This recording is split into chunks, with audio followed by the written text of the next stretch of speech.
Everyone, कैसे हैं आप सब। आई होप आप बहुत अच्छे होंगे, मजे में होंगे। Welcome to our channel Nanik education point. Myself Heena Takkar और आज हम बात करेंगे कंप्यूटर एप्लीकेशन इन बिजनेस के सब्जेक्ट के बारे में। बहुत सारे बच्चों ने बोला कि मैम इसके ऊपर वन शॉट बना दीजिए, इंपॉर्टेंट क्वेश्चन दे दीजिए।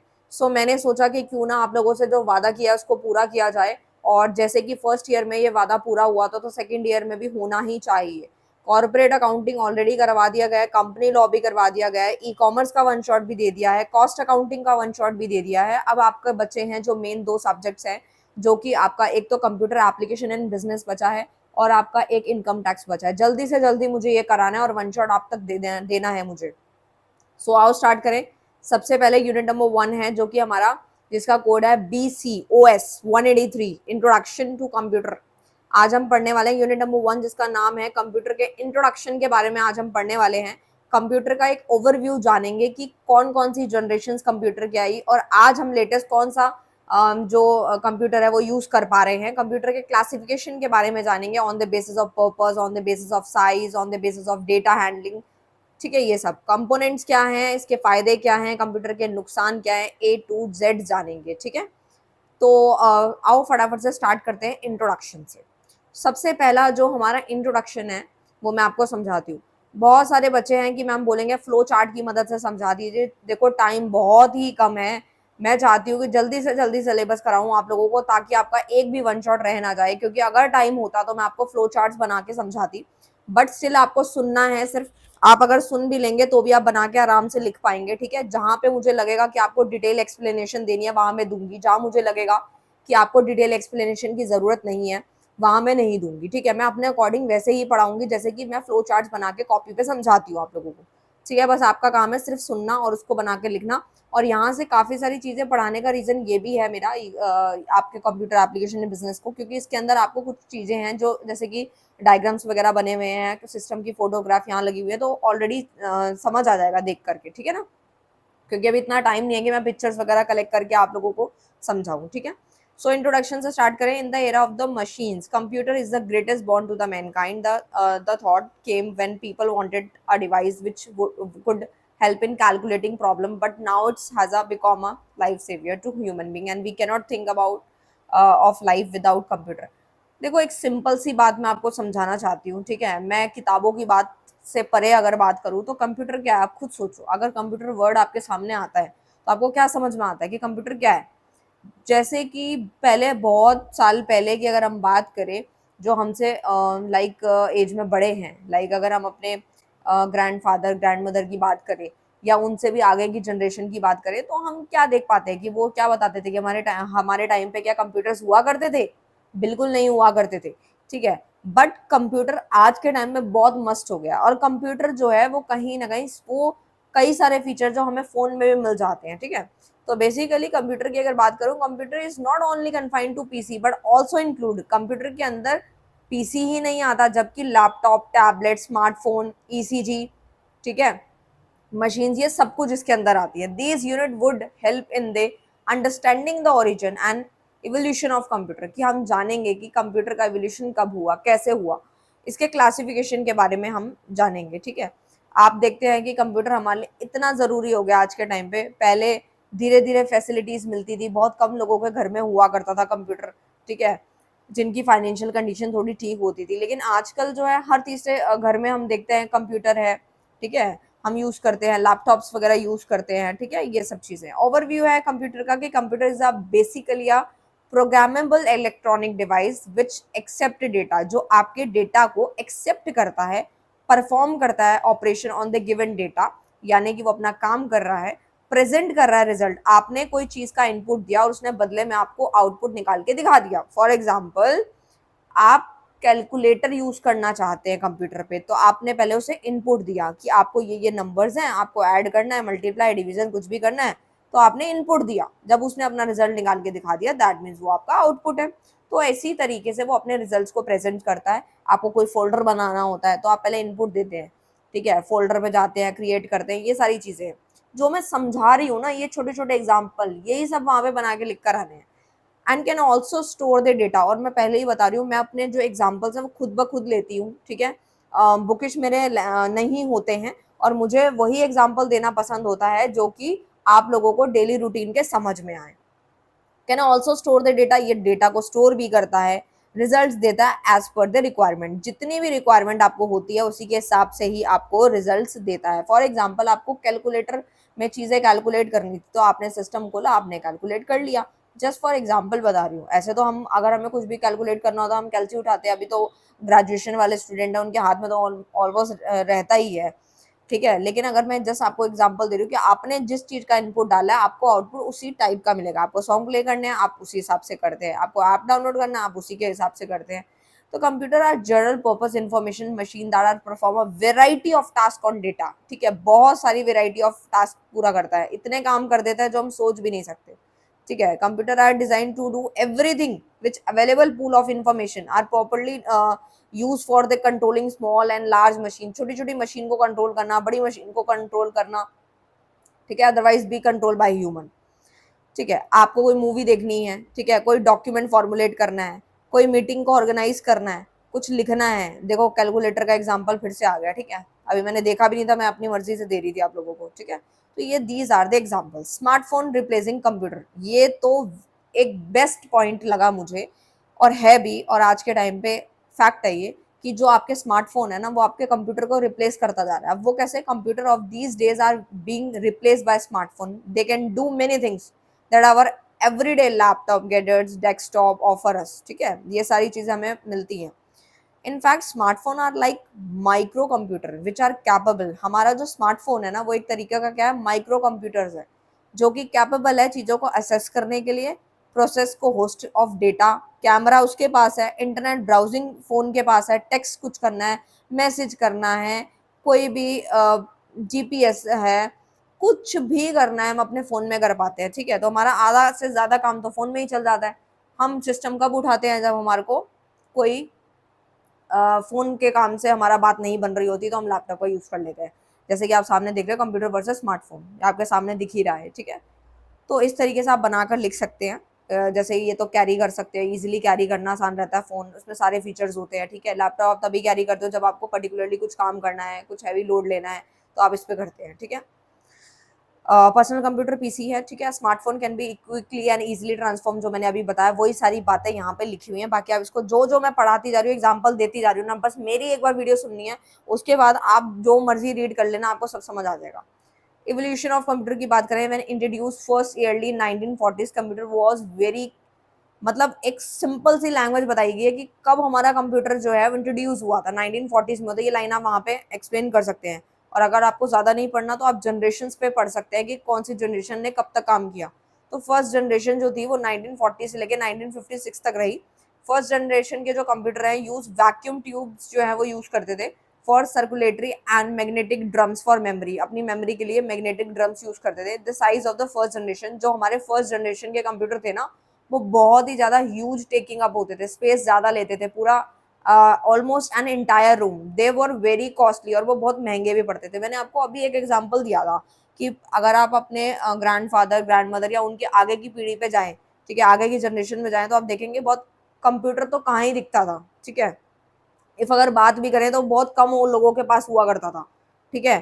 दैट मीन्स कि पैसे, मतलब फाइनेंशियल कंडीशन अच्छी होगी तभी तो होगा ना। They were very costly to operate and addition use a large amount of electricity, electricity भी बहुत लेता था। Use to produce lots of heat भी प्रोड्यूस करता था, which was often the cause of malfunction. This first generation computer relies on machine language, ठीक है। इसके एग्जाम्पल्स बस याद कर लो, अगर मैं और डिटेल में कराऊंगी आप बोलोगे कि मैम बहुत ज्यादा डिटेल में करा रहे हो आप। तो एग्जाम्पल्स बता देती हूँ फटाफट से आप लोगों को। यूनिवर्सल ऑटोमेटिक कंप्यूटर आप एग्जाम्पल लिख सकते हैं। Electronic numerical integrator and computer लिख सकते हैं, ठीक है। दो याद नहीं हो रहे तो एक करके चलना, ठीक है।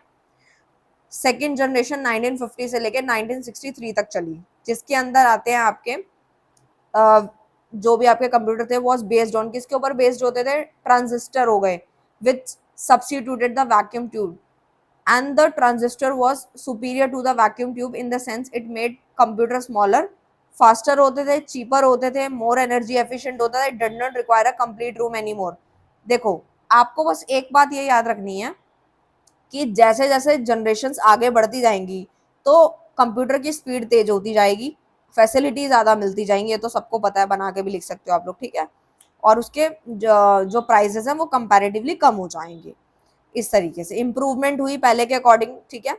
और इसमें आप एग्जांपल लिख सकते हो जैसे फॉर्मूला ट्रांसलेशन, ठीक है, algorithm language, Python word develop. बहुत सारे बच्चे हैं जो अभी क्लास 11-12 में पाइथन वगैरह पढ़ के आए होंगे, तो उनको ना पाइथन बड़ा याद रहेगा, तो आप वो एग्जांपल्स यहाँ पे डाल सकते हैं, ठीक है। थर्ड जनरेशन 1964 से 1971 की बात करूं तो बेसिकली ये वाले होते हैं जो, जैसे कि एग्जांपल बता दो, जनरेशन ऑफ कंप्यूटर IBM 360 हो गया, CDC 640 100 हो गया, ठीक है। Basically computer become smaller in size, इसका साइज जो होता स्मॉल होता था as more component was required on the single chip, ठीक है, सिंगल चिप का यूज होता था। This were the first computer was user interacted using keyboards, monitor, ये सब यूज किया गया, ठीक है। ऑपरेटिंग सिस्टम से हम लोग इंटरेक्ट होने लगे, ठीक है, ये सब आया। फोर्थ जनरेशन 1972 से लेके 2010 तक रही, जिसके अंदर क्या आता है, micro processor, single silicon chip use होती थी, जिसके अंदर अगर मैं बात करूं आपको एग्जांपल के तौर पे, तो लैपटॉप्स का मैं एग्जांपल ले सकती हूँ, ठीक है। एडवांस इन लैपटॉप कैपेबिलिटी हो गया, ठीक है, ये सब एग्जांपल्स आप दे सकते हैं। IBM इंट्रोड्यूस हुआ computer for the home user, जितने भी घर के लोग यूज करते हैं उनके लिए इंट्रोड्यूस हुआ, ठीक है। एंड उसके बाद Apple, fourth generation computer could be link together to form a network which, ठीक है, ये सब एक्सपेंशन, ये सब आप रैपिड इवैल्यूएशन आप लिख सकते हैं। फिफ्थ जनरेशन 2010 से लेकर 20 तक रही, जिसके अंदर क्या क्या आता है मैं एग्जांपल देती हूँ आपको। मेडिकल साइंस हो गए, रिसर्च वर्क के लिए यूज होता है, ठीक है। And the fifth generation of computer begins with major innovations हुई, ठीक है, लाइक पैरेलल प्रोसेसिंग कह लो, इंटेलिजेंट प्रोग्रामिंग कह लो, application of artificial intelligence AI का भी इसमें देखा गया कुछ हद तक पार्ट, ठीक है। Movie like Terminator series 1 2 3, robots are based on concept of fifth generation computer, है ना, रोबोट से आप इसको याद रख सकते हो। सिक्स जनरेशन जो अभी की चल रही है बेसिकली, जिसके अंदर आपका 2020 ऑनवर्ड्स है। Six generation of computer is based on nano technology. The generation of computer can be define as the era of intelligent computer भी इसको बोला गया है, based on artificial neural network, artificial brain से आप इसको याद रखें। AI आप इसका एग्जांपल्स दे सकते हैं यहाँ पे सिक्स जनरेशन के अंदर। And these computer have the ability to learn via variety of advance algorithm, काफी एडवांस टेक्नोलॉजी के साथ ये आया है जो हम यूज भी कर पा रहे हैं आज।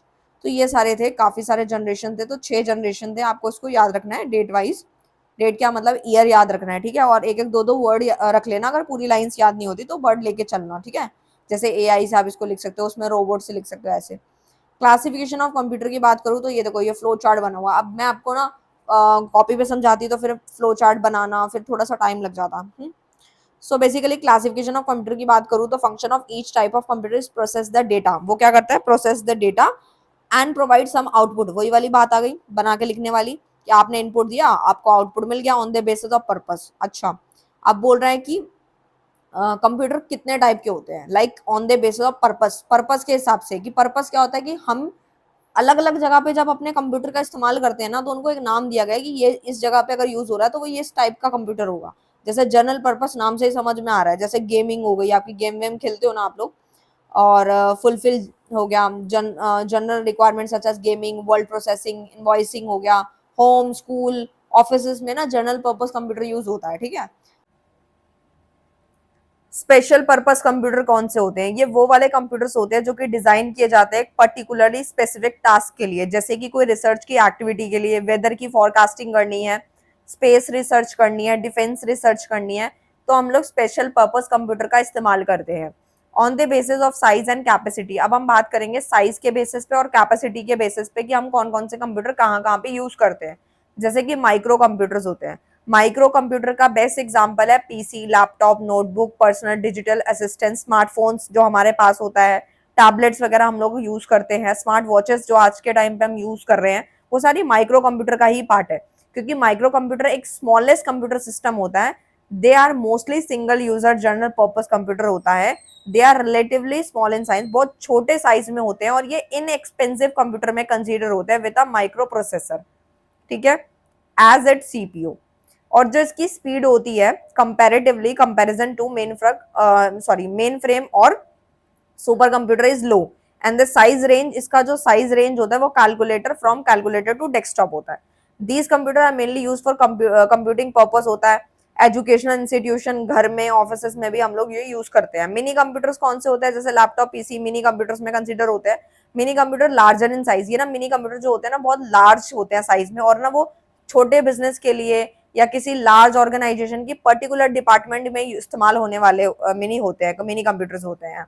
Use as servers which support 100 of users at a time in file sharing, यानी कि 100 ऑफ यूजर जो है एक ही टाइम पे फाइल शेयर करना, प्रिंटर शेयरिंग हो गया, स्टोरिंग सेंट्रल इंफॉर्मेशन हो गया, इसके लिए हम इसको यूज करते हैं। ह्यूमन का इंटरेक्शन, कम्युनिकेशन, ये सब होता है। मेन फ्रेम कंप्यूटर्स कौन से होते हैं, बेसिकली मेन फ्रेम जो होते हैं जिसको हम बिग आयरन भी बोलते हैं, they are big, very big in size, बड़े बहुत बड़े साइज में होते हैं, बहुत महंगे होते हैं ये। दीज कंप्यूटर आर कैपेबल, इनमें क्या कैपेबिलिटी होती है, सपोर्टिंग 1000 ऑफ यूजर, अभी हमने पढ़ा ऊपर 100 या 1000 of user eight a time use कर सकते हैं, सपोर्ट कर सकते हैं। एंड इसकी जो डेटा की स्टोरेज जो होती है वो कैपेसिटी जो होती है बहुत मैसिव होती है। जैसे ई कॉमर्स के पोर्टल्स आजकल आप देखते हैं ना इलेक्ट्रॉनिक कॉमर्स में, जैसे आपने ई कॉमर्स में पढ़ा था, इंश्योरेंस कंपनीज, रेलवे, जैसे रेलवे है, अब एयरलाइंस है, बल्क की क्वांटिटी जो होती है ना, बल्क डेटा जहां प्रोसेस होता है, बड़े बड़े ऑर्गेनाइजेशंस में ये यूज किया जाता है।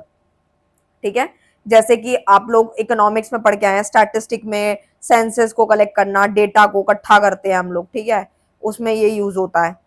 सुपर कंप्यूटर्स कौन से होते हैं, तो super computer is a computer which with a high level of performance, most powerful होते हैं, बड़े एक्सपेंसिव होते हैं, ठीक है, और इनकी जो एबिलिटी होती है परफॉर्म करने की, बिलियंस ऑफ इंस्ट्रक्शन पर सेकंड होता है, आप सोच भी नहीं सकते इतना ज्यादा हो जाता है। Super computer plays a very vital role in field of computation करना, आपकी टास्क को पूरा करना, ये सब, वेदर की forecasting, climate research, oil and gas का एक्सप्लोजन, ये सब आता है इसके अंदर।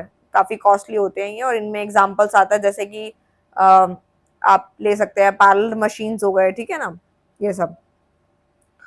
फिर आता है on the basis of data handling और टेक्नोलॉजी यूज। एनालॉग कंप्यूटर्स कौन से होते हैं, analog computer is a type of computer which uses continuously changeable aspect of physical facts, जैसे अलग अलग चेंजेस होते हैं फिजिकल फैक्ट्स, जैसे इलेक्ट्रिकल, मैकेनिकल, है ना, ये सब की प्रॉब्लम को सॉर्ट आउट करने के लिए। Anything that is variable time, respect to time के बेसिस पे, ये सब। नेक्स्ट आता है डिजिटल कंप्यूटर, ये तो नाम से ही क्लियर है, इसके एग्जांपल आप desktop, notebook, work station, smartphone आप ले सकते हैं। क्योंकि जो डिजिटल कंप्यूटर्स होते हैं take input data in the form of number, ये ना जो भी इनपुट उठाते हैं ना वो नंबर की फॉर्म में उठाते हैं, ठीक है, और इनके जो रिजल्ट्स होते हैं वो logical operation on to the it get the results. These computer are high speed होते हैं, इनकी बहुत एक्यूरेट होते हैं, बिल्कुल सही आंसर करते हैं। डिजिटल कंप्यूटर के जो आंसर्स होते हैं, question by answer how many, it is can use by performing mathematically, calculation करनी है, किसी डेटा को ऑर्गेनाइज करना है, पहचानना है, एनालाइज करना है, तो ये सब कर देता है वो। हाइब्रिड में दोनों आते हैं, हाइब्रिड में आपके एनालॉग और डिजिटल दोनों को मिक्स कर देंगे तो हाइब्रिड कंप्यूटर बनता है, ठीक है। इसका एग्जांपल जैसे सेंट्रल नेशनल डिफेंस हो गया, पैसेंजर फ्लाइट सिस्टम, ये सब आता है। क्वेश्चंस आप देख सकते हैं आ जाते हैं कई बार, व्हाट इज कंप्यूटर, इसके फीचर्स क्या है, बेसिक फंक्शंस क्या है स्मार्टफोन के, तो जो मैंने पढ़ाया समझाया आप बना बना के लिख सकते हो, ठीक है। एनालॉग भी काफी इंपॉर्टेंट है, डिजिटल कंप्यूटर्स, ठीक है। कंपोनेंट्स की अगर बात करूं तो ये तो आपको पहले से ही आता है, हार्डवेयर और सॉफ्टवेयर क्या होता है, तो आपको बस एक सिंपल सा लॉजिक याद रखना है। यहाँ पे देखो, ये डेस्कटॉप है, ये लैपटॉप है, ठीक है। हार्डवेयर जिसको आप देख सकते हो, छू सकते हो, इंक्लूड जैसे टेंजिबल पार्ट्स होते हैं जिसको आप टच कर सकते हो, देख भी सकते हो, जैसे CPU, keyboard, mouse, monitor, LCD screen, printer, ये सब होता है। जबकि सॉफ्टवेयर में आप देखते हैं अलग अलग तरह के सॉफ्टवेयर को आप देख नहीं सकते, सिर्फ फील कर सकते हो, ठीक है, ये सब आप कर सकते हो। यहाँ लिखा भी है देखो, software is also known as program, app, ठीक है। आप ऐप को टच कर सकते हो, नहीं ना। Hardware, these instruction come from a software developer in the form of accepted by platform.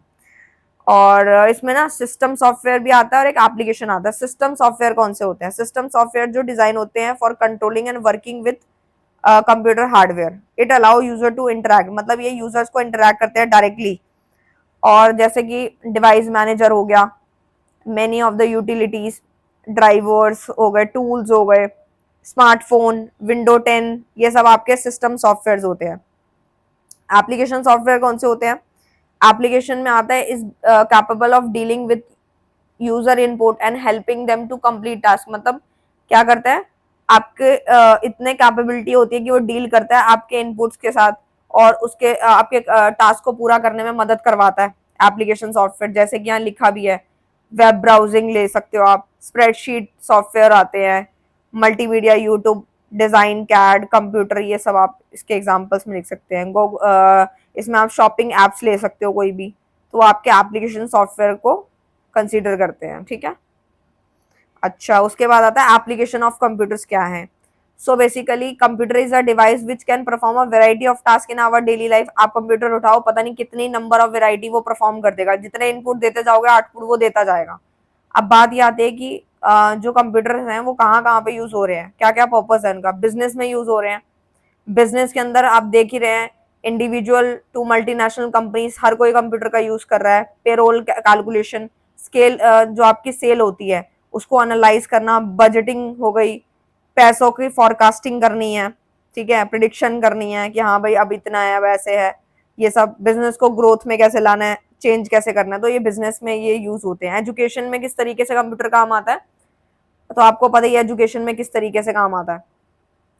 Online course हो गया आपका, ठीक है, और उसमें आप ले सकते हैं experimental learning objective, digital course delivery हो गई, ये सब आता है। बैंकिंग में 24/7 की जो फैसिलिटी मिल रही है, कहाँ से मिल रही है, कंप्यूटर ऑफर कर रहा है various advantage in banking. Self inquiry facility इसमें होती है, सिग्नेचर की फैसिलिटी है, और डिजिटल ट्रांजेक्शन्स आप देख पाते हैं कितने का कितने रुपए निकाले, कितने डाले, कहाँ से इंटरेस्ट आया, है ना, ये सारी चीजें। कम्युनिकेशन में कैसे यूज करता है कंप्यूटर, तो आपको एक दूसरे से कम्युनिकेट करना होता है तो आप किसका इस्तेमाल करते हो, ईमेल का, ठीक है, व्हाट्सएप, वीडियो, ये सब। हेल्थ केयर में कैसे होता है, जैसे एक्सरे वगैरह होते हैं ना, सीटी स्कैन हम लोग करवाते हैं, ईसीजी वगैरह कराते हैं पेशेंट्स, ठीक है, तब भी उसमें भी कंप्यूटर काम होता है। ये सब किसकी मदद से हो पा रहा है, कंप्यूटर की मदद से ही तो हो पा रहा है ना, ये सब आप पढ़ सकते हैं। पर्सनल यूज के लिए तो आपको बेस्ट एग्जांपल आप दे सकते हैं, कोई भी आपने इन्वेस्टमेंट करनी है, आपका कोई भी खर्चा है, सेविंग है, डे टू डे की एक्टिविटीज है, आपको वेरियस पर्सनल के यूजेस हैं, कैसे यूज होगा। One can use computer system to keep all day to day details, चाहिए तो वो भी आपको कंप्यूटर से मिलेगी। मिलिट्री डिफेंस में भी ये यूज होता है, ठीक है, बहुत सारी चीजें हैं, मतलब एक एक लाइन पढ़ूंगी तो पता नहीं कितना टाइम लग जाएगा। इंश्योरेंस में कैसे कंप्यूटर काम करता है, आपको पता ही है, बड़े बड़े डेटा होते हैं, ब्लॉकचेन चलती है, तो वो भी कहाँ पे ऑपरेट होता है, कंप्यूटर्स में ही होता है। अब फायदे नुकसान की बात कर लेते हैं कंप्यूटर के, तो सबसे पहला फायदे की बात कर तो मल्टीटास्किंग होता है। मल्टीटास्किंग पहला फायदा, कंप्यूटर जो है मल्टीटास्किंग है नेचर में, क्योंकि ये बहुत सारे टास्क को परफॉर्म करने की क्षमता रखता है, एक्यूरेसी के साथ, टाइम भी बचाता है आपका। आपने इनपुट दिया, आउटपुट निकल के आ गया, स्पीड भी बहुत ज्यादा तेज होती है, with in a second answer निकाल देता है, स्टोरेज भी कर लेता है, आपके डेटा को स्टोर करता है, एक्यूरेसी देता है बिल्कुल, है ना, डेटा सिक्योरिटी रहती है इसके अंदर। नेक्स्ट इसकी कुछ बुराई है, एम्प्लॉयमेंट अपॉर्चुनिटी को रिड्यूस कर रही है, तो आपको पता ही है जैसे जैसे सिस्टम आते जा रहे हैं, एक बंदे को बिठा दिया सारा काम कर लेगा, ह्यूमन रोबोट्स आ रहे हैं, इससे क्या है, एम्प्लॉयमेंट, बेरोजगारी ज्यादा हो रही है, तो ये बुराई है ना कंप्यूटर की। आपकी प्राइवेसी भी लॉस हो सकती है, ठीक है, with computer storing so much of the personal information highly risk, आपने बहुत सारी पर्सनल इन्फॉर्मेशन कहीं स्टोर कर ली, वो भी हाईली रिस्क होगी, किसी के हाथ में लग गई वो फाइल या जो भी डॉक्यूमेंट है, तो मतलब आपका काम खराब, जैसे कि क्रेडिट कार्ड, डेबिट कार्ड, ये सब। वायरस हैकिंग अटैक्स जो होते हैं आजकल, साइबर अटैक्स, जिन्होंने ई कॉमर्स में से मतलब वीडियो देख लिया वो समझ जाएंगी। साइबर क्राइम्स मैंने उसमें बहुत अच्छे से समझाया आप लोगों को, साइबर क्राइम कितने बढ़ रहे हैं आज के टाइम पे, नेटवर्क इसमें इन्वॉल्व होता है, साइबर स्टॉकिंग, चोरी हो जाना, डेटा लीक हो जाना, ये सारी किसमें है, तो मतलब ये बुराई तो है एक तरीके के कंप्यूटर की। सो पूरा का पूरा मैंने यूनिट नंबर 1 बहुत ज्यादा डिटेल में करा दिया है, ये समरी आप पढ़ सकते हैं, और मिलते हैं अब नेक्स्ट यूनिट के साथ।